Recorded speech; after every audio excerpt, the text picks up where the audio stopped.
le monde sait qu'il n'y a rien de plus terrifiant que quand un jouet d'enfant devient maléfique. Les petites poupées effrayantes ont quelque chose qui vous donne la chair de poule. Mais que se passerait-il si vous libériez accidentellement un clown démoniaque géant qui se mettrait à chasser les gens pour son plaisir? Ces idiots n'ont aucune idée de ce qui les attend. Alors je suis là pour vous expliquer les erreurs commises, ce que vous devriez faire et comment battre le clown démoniaque dans Jack in the Box Résurrection. Ce cambriolage est sur le point de se transformer en homicide. Tard dans la nuit, quelque part dans une grande ville, un groupe de cambrioleurs pénètre dans un bâtiment abandonné à la recherche d'un artefact de grande valeur. L'endroit ressemble à une sorte d'atelier et ils ne cessent d'être effrayés par les poupées plus vraies que nature qui parsèment la pièce. Au bout d'un couloir, la situation bascule quand ils découvrent un mannequin de bois surmonté d'une authentique tête humaine. L'un d'eux décide de se tirer, mais Raven pense que c'est ce qu'ils sont venus chercher. Et ils se penchent tous les deux pour regarder de plus près. Elle ouvre la poitrine et trouve un étrange cœur en bois caché à l'intérieur. C'est alors qu'ils entendent leur ami appeler à l'aide. Alors qu'il tentait de s'enfuir à l'extérieur, il s'est heurté à ce vieil homme effrayant qui le surveillait dans l'ombre, et il le force à plonger la tête la première sur une scie sur table. Pressentant le danger, les autres tentent de s'enfuir, mais Todd se prend un coup de couteau dans le crâne avant même d'avoir pu atteindre la porte, ce qui en fait déjà 2 de moins, et il en reste 8. Heureusement pour Raven, elle parvient à se cacher derrière un bureau jusqu'à ce qu'il passe, et elle esquive son dernier lancer en s'échappant par la fenêtre. Mais pour elle, le vrai danger ne fait que commencer. Ok, ce plan était une véritable bouffonnerie. Et vous savez ce qui est vraiment dingue? C'est que même dans un bâtiment rempli de marionnettes, ce sont Raven et ses amis qui se sont révélés être les vrais pantins dès le départ. Maintenant, je sais pas ce qu'il en est pour vous, mais dès que je serai entrée et que j'aurai vu toutes ces poupées flippantes, j'aurai cherché un autre endroit à cambrioler. Non mais sérieusement, ça ressemblait à de véritables globes oculaires. Et je suis sûre à 99% que c'était une vraie tête humaine sur Pinocchio là-bas. Alors à moins que votre boss ne vous ait demandé de voler Jigsaw, il était peut-être temps de commencer à vous inquiéter au sujet de l'atelier dans lequel vous êtes entré après avoir vu une horreur pareille. Il faudrait me payer très cher pour que j'aille plus loin dans ce qui ressemble à un grenier à cauchemar. Et c'est pourquoi ce gars a eu une bonne idée quand il a décidé qu'il en avait assez vu. Il est toujours préférable de se fier à son instinct et de se tirer pendant qu'on en a encore l'occasion. Mais il a immédiatement pris la pire décision possible. Au lieu de rester à proximité du reste du groupe, il s'est séparé et s'est transformé en cible vulnérable. Le fabricant de poupées n'a alors eu aucun mal pour s'approcher et l'initier à la scie sur table. Il faut toujours rester avec le groupe, parce qu'on a besoin d'autant de boucliers de viande que possible quand la situation commence à basculer. Oh, et en parlant de chute, ce mec est resté planté là et il a accepté son destin dès qu'il a vu le vieux vicieux effrayant. Et mon pote, t'as jamais entendu parler du choix entre la lutte et la fuite? Parce que normalement, tu es censé en choisir un des deux. Tout cambrioleur qui se respecte devrait être très bien entraîné au combat à main nue, et il aurait pu se débarrasser du méchant Père Noël. Il suffisait de braquer ta lampe de poche sur ses yeux pour l'aveugler, de lui asséner un coup double à la mâchoire, et de t'enfuir par la fenêtre pendant qu'il était distrait par tes amis. C'est aussi simple que ça. En parlant de ses copains, ils ont entendu leur pote crier au meurtre alors qu'il se faisait brutalement tuer à environ 1,50 m. Et ils sont restés là après que le bruit s'est arrêté, comme si le vent l'avait emporté au loin. Quand on agit comme un PNJ, on meurt comme un PNJ. C'est pourquoi Todd s'est fait abattre par un seul projectile dans la tête avant même d'avoir compris ce qui lui arrivait. Si vous êtes dans cette situation et que vous voyez le gars préparer son tir, vous devriez essayer d'esquiver ou de vous déplacer sur le côté au lieu d'attraper la lame avec votre cortex préfrontal comme lui. Au moins, Raven a eu la bonne idée d'utiliser les autres comme bouclier de viande pendant qu'elle se faufilait discrètement avant de s'enfuir. Et c'est une excellente chose qu'elle ait des compétences de survie, parce qu'elle va en avoir sacrément besoin pour ce qui va suivre. Après avoir échoué dans sa mission, Raven doit retourner expliquer les choses à son boss Harvey.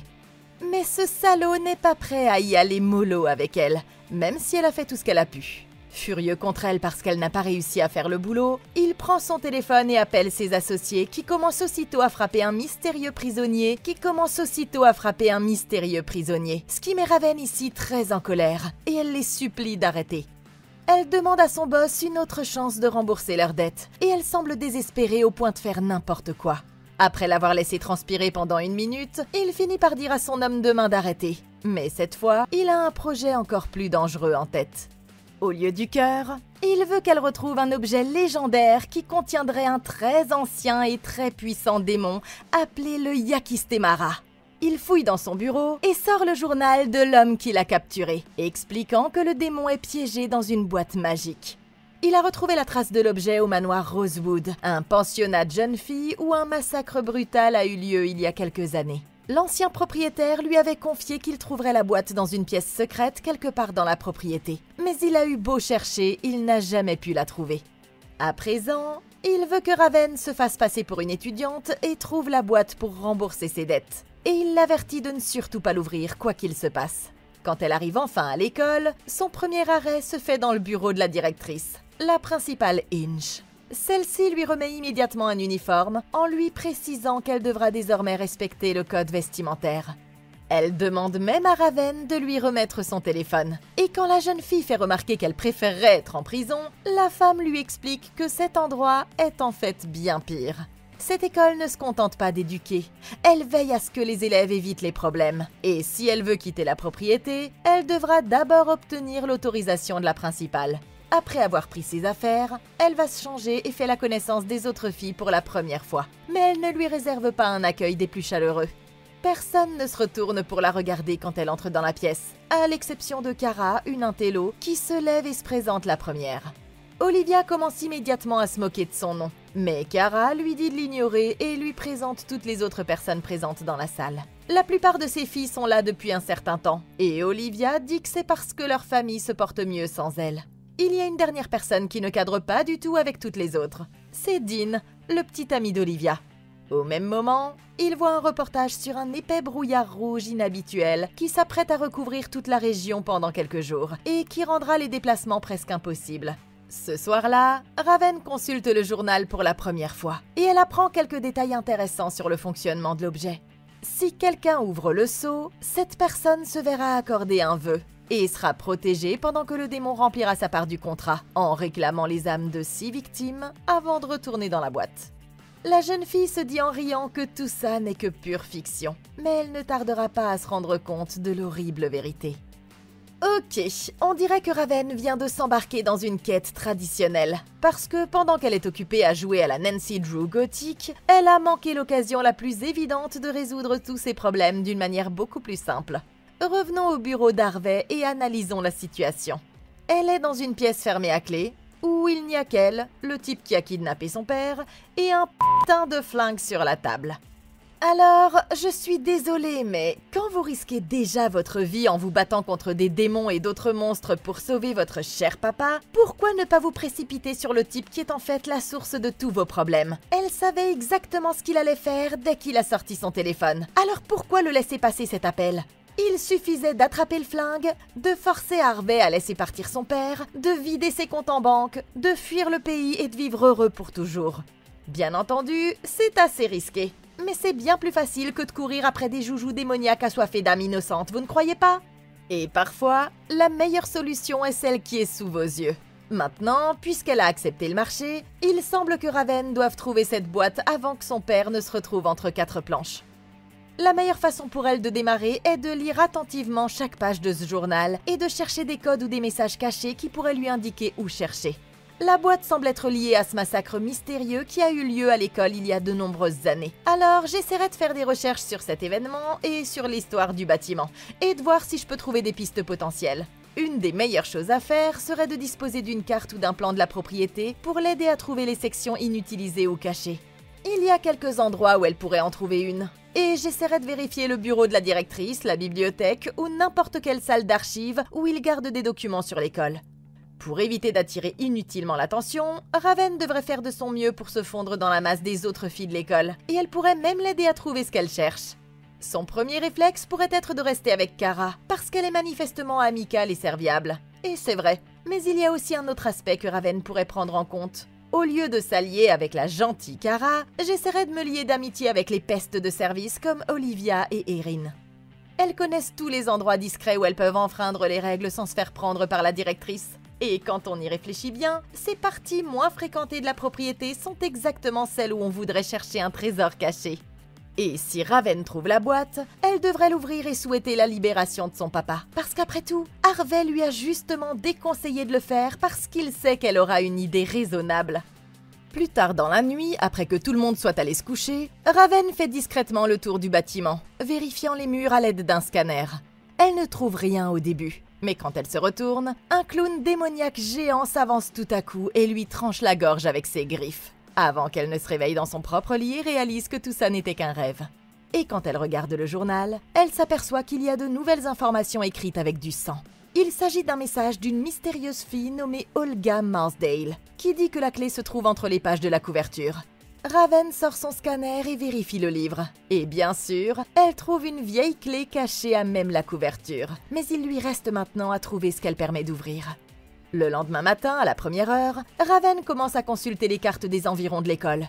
Une fille, Erin, lui demande ce qu'elle est venue faire, et elle lui explique qu'elle cherche un endroit appelé Crystal Creek.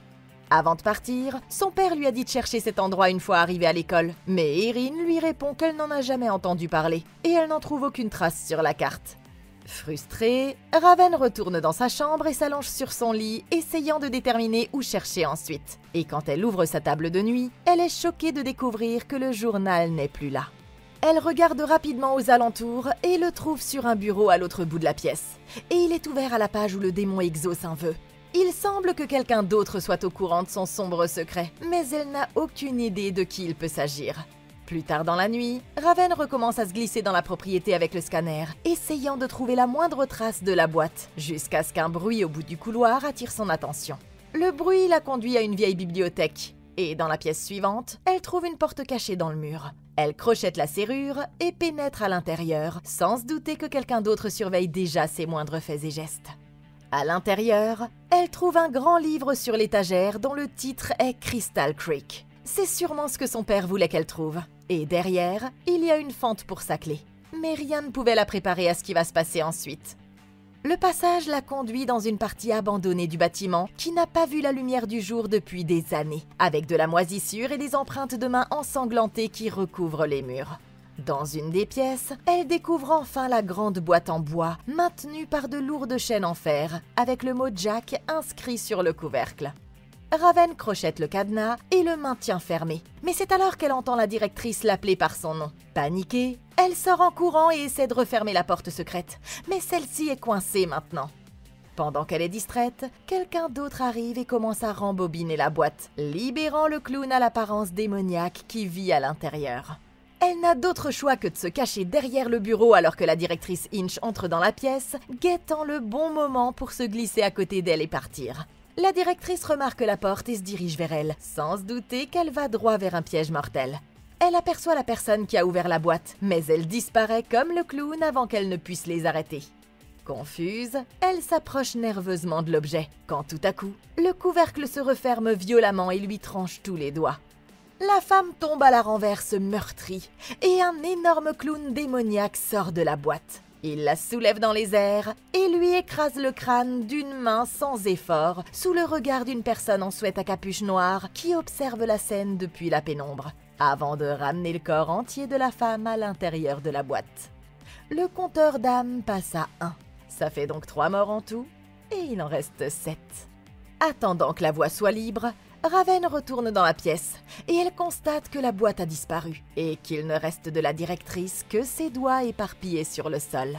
Ok, vous savez, pour une directrice, la vieille Madame Inch ici présente n'était pas très intelligente sur le coup, vous ne croyez pas? Si jamais vous trouvez une étrange boîte couverte de symboles démoniaques dans la pièce secrète d'un manoir immense, vous devez sortir calmement à l'extérieur, craquer une allumette et brûler tout ce foutu bâtiment sans poser la moindre question.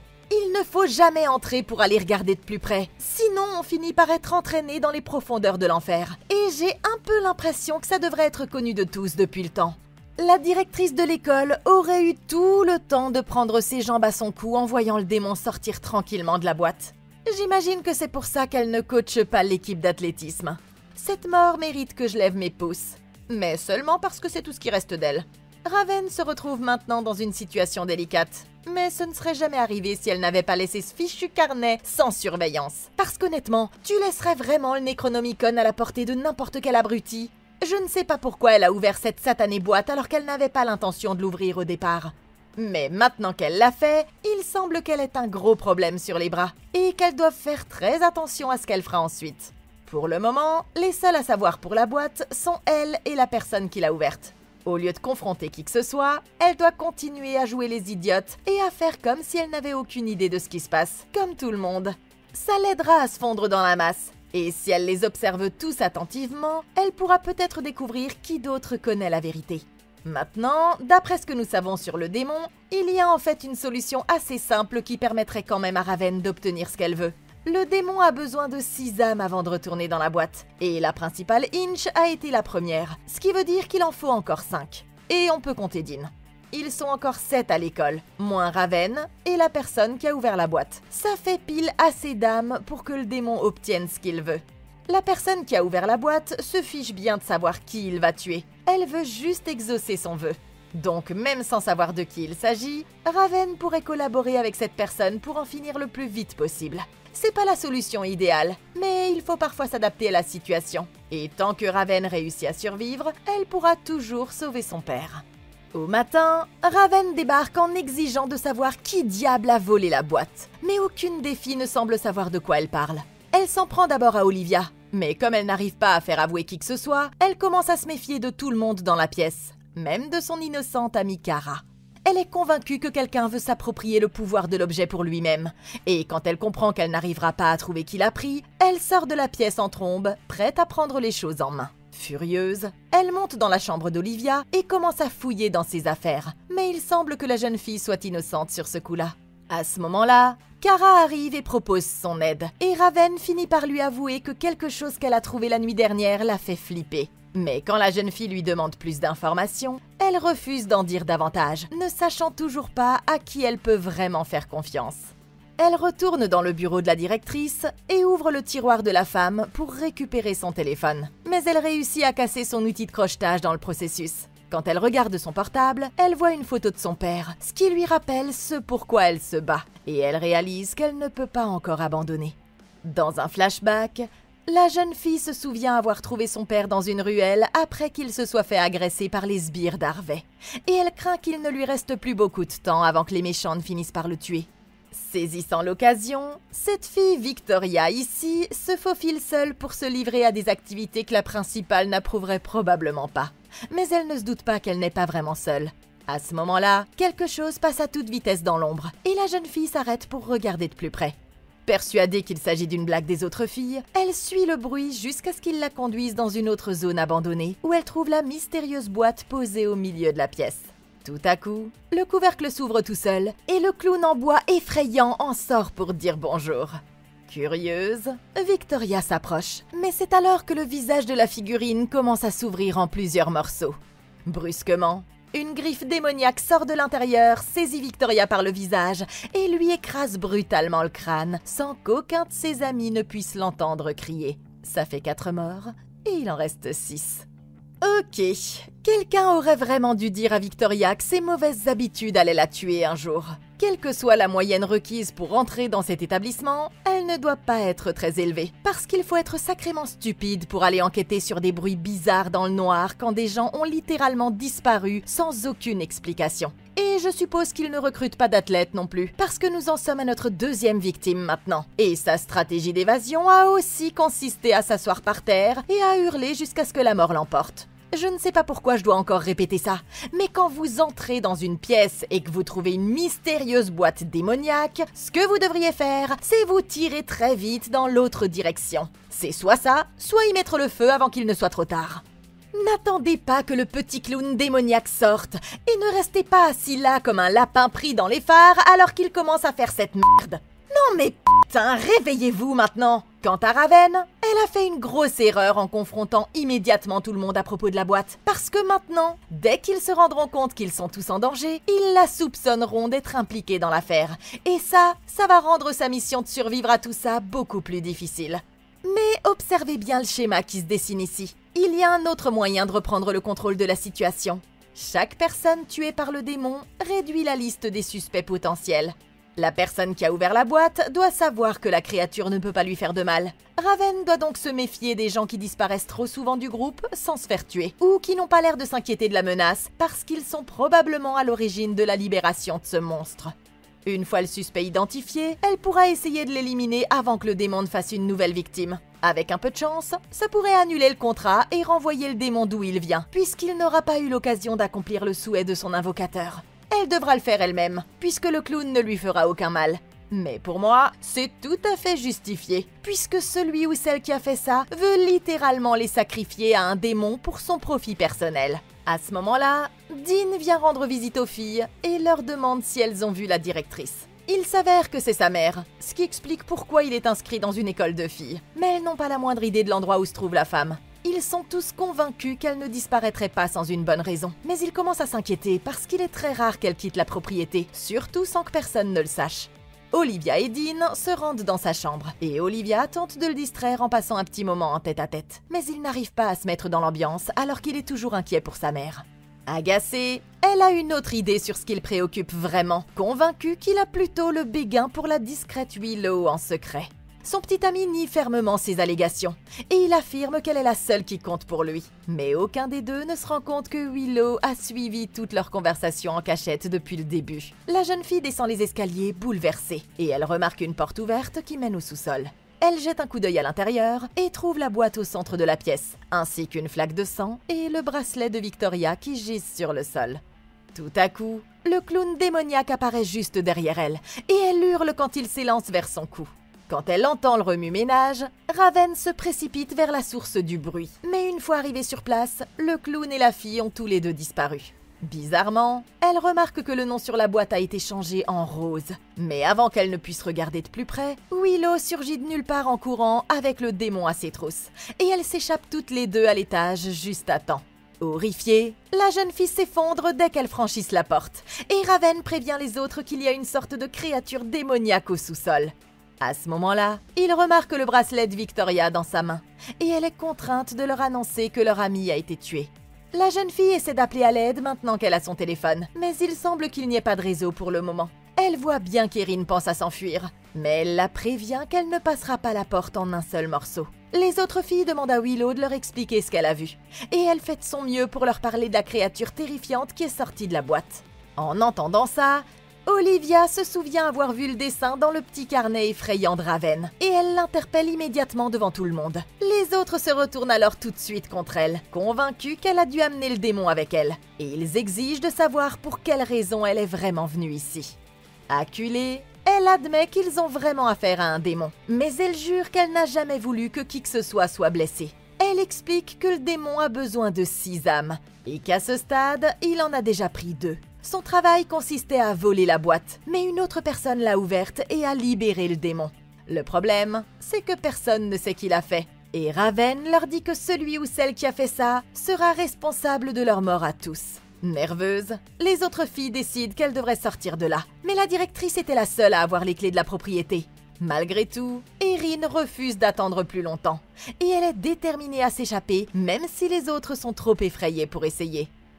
Ok, on ne saura peut-être jamais qui est la fille la plus intelligente de l'école, mais maintenant je pense qu'on sait tous qui est la plus bête. Je me disais que Victoria était la pire, mais maintenant qu'il y a encore plus de gens qui disparaissent, je vois Willow ici qui se met à enquêter sur de mystérieuses flaques de sang dans la cave.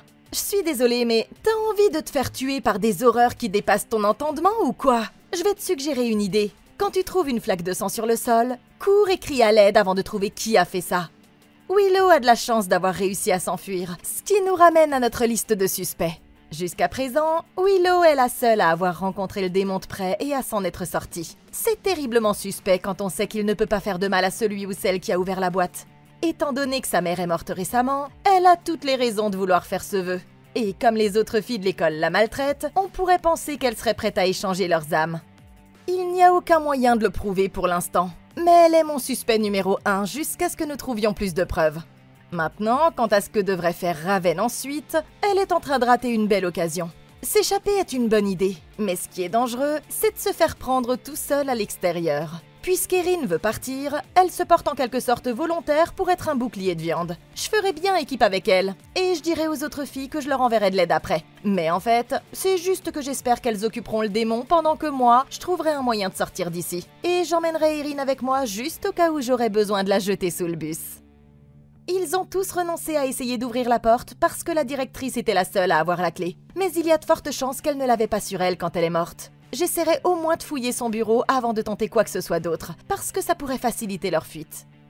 Autrement, il semble qu'il soit assez facile de sauter la clôture si elle trouve une échelle ou si elle empile suffisamment d'objets.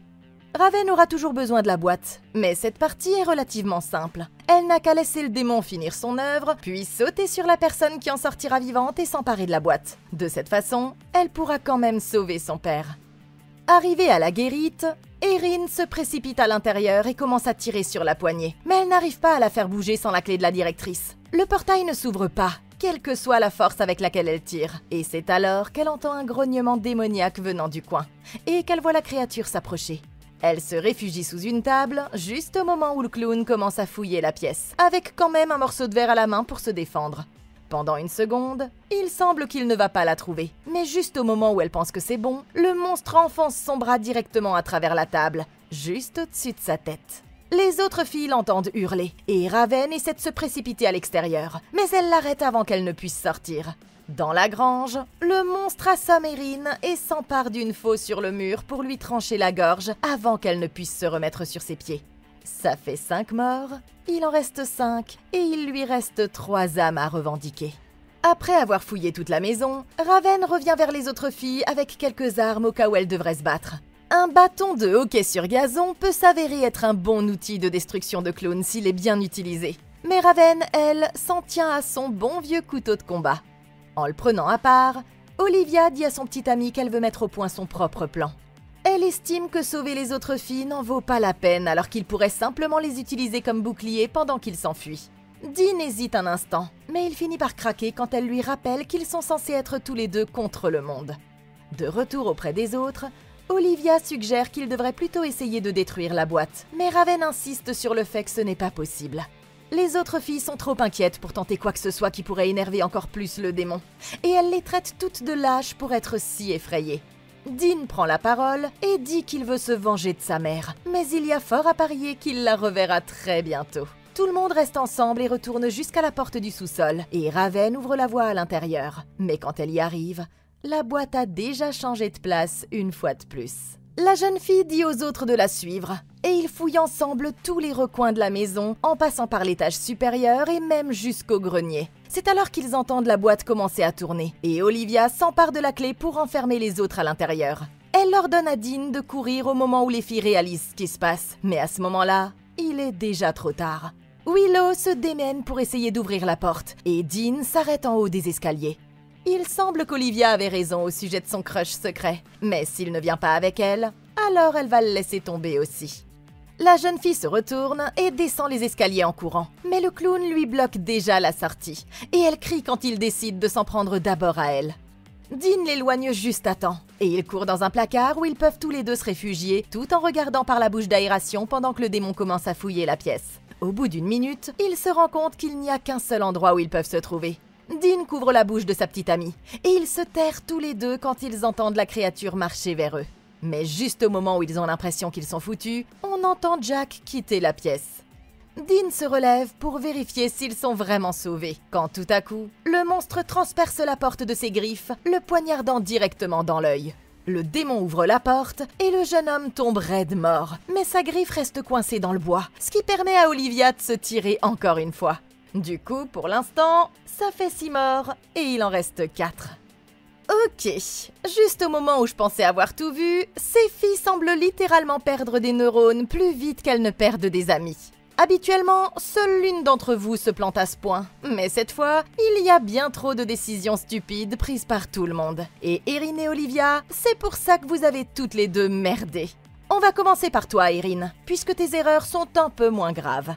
Essayer de sortir de là, c'était une bonne idée tout compte fait. Le problème, c'est que tu n'as même pas emporté un seul bouclier de viande. Et ça, c'est contraire à tout ce que nous essayons d'enseigner ici, à l'Institut survivaliste de comment battre. Jusqu'à présent, toutes les victimes ont été tuées alors qu'elles étaient seules. La dernière chose à faire est donc de quitter la sécurité du groupe, surtout quand il reste 5 survivants et que le démon a encore 4 âmes à réclamer. Au moins, tu as essayé de bien te cacher. Mais quand il aurait fallu courir, tu as décidé de te laisser tomber par terre et de ne rien faire. Et c'est pour ça que tu ne réapparaîtras pas au prochain semestre. Et quand il est question de la plus grande crétine de toutes, c'est Olivia ici présente qui remporte la palme. Ton plan était donc de sacrifier toutes les autres pour que Dean et toi puissiez vous enfuir. C'était honnêtement pas une mauvaise idée. Mais le seul problème, c'est qu'il y avait une énorme faille dans ton plan. Le démon a besoin de revendiquer 6 âmes avant de s'en aller. Et avec la mort de Inch, Victoria et Erin, ça fait 3 âmes. Sauf que rappelle-toi, il ne peut pas tuer la personne qui l'a invoqué. À moins que ce soit toi ou Dean qui aviez ouvert la boîte au départ, et vous saviez tous les deux que ce n'était pas le cas, il était mathématiquement impossible que ton plan fonctionne. Donc tu as fait tuer ton petit ami pour rien. Et ça fait officiellement de toi la plus grande cruche de tout le royaume. Il y a encore de bonnes chances que tu récoltes ce que tu as semé avant la fin. Mais pour l'instant, je crois qu'il ne reste qu'une seule chose à dire. Erin et Olivia, vous êtes toutes les deux des idiotes et vous avez merdé. Olivia retourne en courant à travers la maison en essayant désespérément de s'échapper. Mais le démon lui fait obstacle à chaque occasion. À l'étage, les autres filles ont enfin réussi à s'échapper du grenier pile au moment où elle arrive en courant. Et elles se regroupent toutes dans la bibliothèque au bout du couloir. Elle a le cœur brisé par ce qui est arrivé à Dean, mais Raven est toujours furieuse qu'elle ait essayé de les utiliser comme bouclier de viande. Elles reprennent leurs esprits quand tout à coup Olivia pousse un cri. Et Jack sort de l'ombre et se précipite sur elle. Mais à peine a-t-il franchi le clair de lune qu'il recule de douleur et disparaît dans un nuage de fumée. C'est une avancée majeure. Et après avoir vu ça, les filles réalisent que cette créature a un point faible. Il leur reste maintenant à trouver comment l'exploiter. En regardant par la fenêtre, elles remarquent que c'est la pleine lune et qu'un étrange brouillard rouge recouvre déjà toute la région. Olivia essaie à nouveau d'utiliser son téléphone pour appeler à l'aide, mais elle est furieuse de découvrir qu'il n'y a toujours pas de réseau. Et c'est alors que Raven commence à se demander si ce n'est pas elle qui a ouvert la boîte après tout. Et si elle n'essaie pas par hasard de les utiliser toutes les trois comme paiement pour pouvoir réaliser son vœu. La jeune fille jure qu'elle est innocente, mais les autres ne la croient toujours pas, parce que si elle n'a pas ouvert la boîte, ça veut dire que c'est forcément l'une d'entre elles. Raven demande si elles savent quelque chose sur le prénom Rose, mais une fois de plus, c'est l'impasse. Elle commence à lancer des allégations sur qui d'autre pourrait être responsable, mais à la fin, chacune a une raison plausible pour laquelle elle ne voudrait pas que les autres filles meurent. Alors que les autres sont occupées à se disputer, elle trouve une page du livre qui explique la plus grande faiblesse de Jack. Pendant une lune de sang, le démon est vulnérable aux rayons de la lune, et si elles peuvent trouver un moyen d'exploiter ce pouvoir, elles pourront l'utiliser pour le battre. Raven réfléchit rapidement et a l'idée d'utiliser des morceaux de verre brisés pour refléter la lumière et la diriger vers le monstre la prochaine fois qu'il se montrera. Olivia précise qu'il faudra d'abord concentrer les rayons dans une seule direction, mais qu'elle pourrait se servir des lentilles du télescope de la bibliothèque pour y parvenir. Raven s'occupe des préparatifs, mais pendant qu'elle est distraite, Olivia fait une autre découverte choquante. En feuilletant le carnet, elle apprend qu'il est possible de ramener une victime à la vie en réarrangeant les lettres de la boîte. Et elle réalise qu'il s'agit peut-être de sa seule chance de pouvoir sauver Dean. Ok, on dirait que l'heure de l'affrontement final est arrivée. Les filles ont leur plan de bataille, mais elles doivent faire attention parce qu'il leur manque encore une pièce essentielle du puzzle.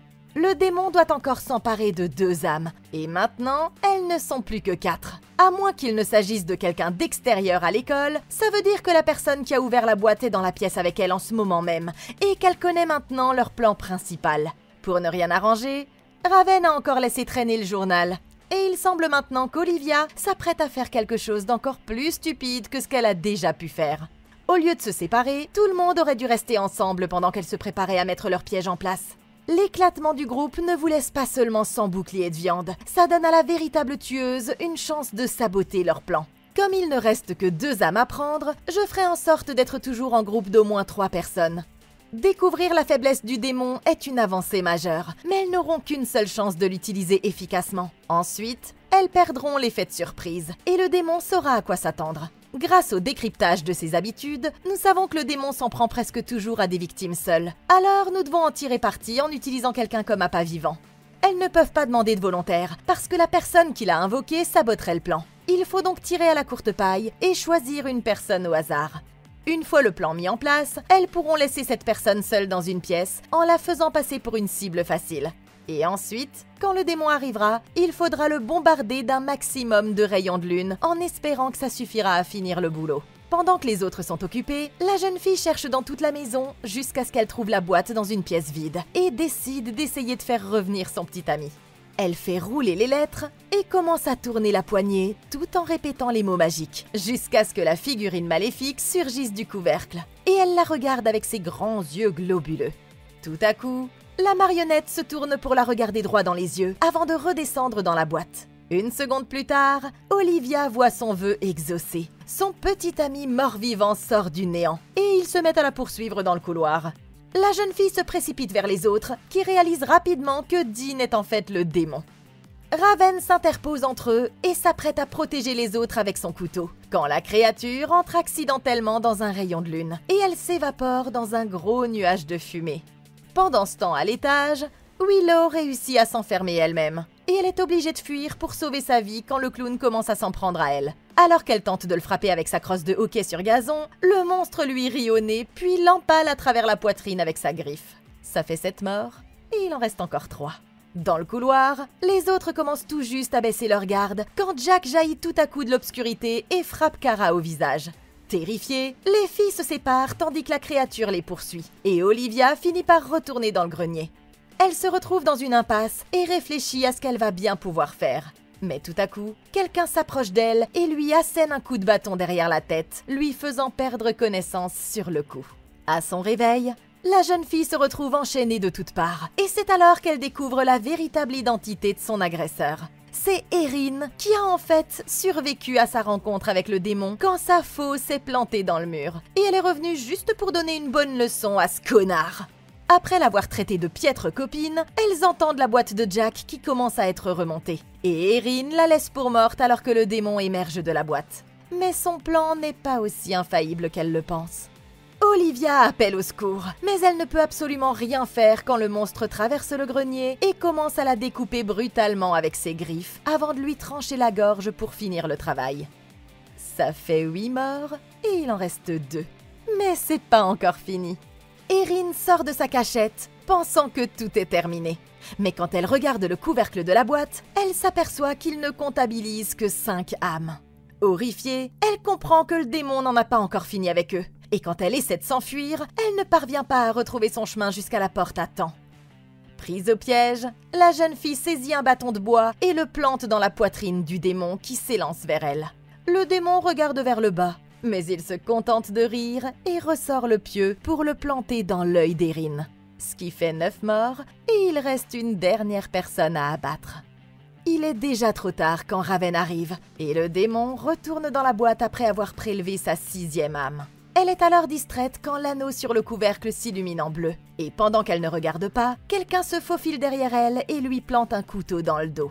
Elle tombe au sol et est choquée de découvrir qu'il s'agit de Kara, qui avait bien caché son jeu. Il se trouve que c'est elle qui a ouvert la boîte et laissé sortir le démon, ce qui veut dire qu'il ne pouvait pas la tuer. Et ce qui est encore plus fou, c'est qu'elle travaillait en fait pour Harvey depuis le début. Sa sœur Rose était atteinte d'une maladie incurable et elle est morte avant que Kara ne trouve la boîte. Mais quand elle a appris que la boîte pouvait exaucer des vœux, elle a décidé de la récupérer pour elle et de l'utiliser pour ramener sa sœur d'entre les morts. La boîte se remet à briller en bleu, tandis qu'une silhouette fantomatique apparaît devant les grilles de l'école. Et Kara verrouille la porte, piégeant Raven dans la partie abandonnée de la bâtisse. Ce qui fait donc 10 victimes et une seule survivante. Et si on a appris une chose de ce qui s'est passé ici, c'est que Raven aurait dû ouvrir la boîte dès qu'elle l'a trouvée. Oh wow! Jack in the Box, Résurrection. Un film intéressant, un méchant intéressant, des personnages intéressants, un concept intéressant. Ouais, un film intéressant, vraiment intéressant. Mais si vous pensez que nous aurions dû faire quelque chose différemment, n'hésitez pas à nous le faire savoir dans les commentaires ci-dessous. Laissez un like, abonnez-vous et consultez la playlist de Comment Battre pour plus de vidéos comme celle-ci. Je suis là pour vous. Moi, je vous retrouve dans la prochaine vidéo. Et d'ici là, passez une excellente journée!